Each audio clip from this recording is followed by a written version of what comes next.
Appreciate y'all having me out here, man. I almost didn't come to this, man. I really didn't, man. Well, I got a rule. Like, whenever I'm going to a different city, bro, like, I always Google, like, where's the nearest Popeyes Chicken?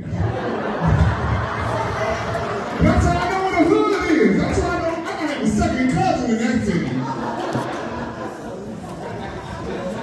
Y'all ain't got no Popeyes Chicken in this bitch, no? What the f*** is going on here? Have y'all had Popeyes Chicken?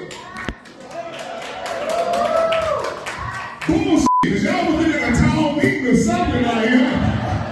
Y'all been at the podium like, look here, Jim, we need a Popeyes in this bitch. Crispy chicken. As the only person qualified to say it. Crispy chicken. Ain't got on Popeyes, man. Who? Slam.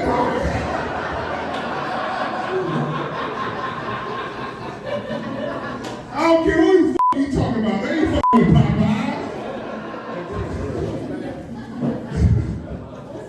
I don't know. I've been drinking enough. Let me stop.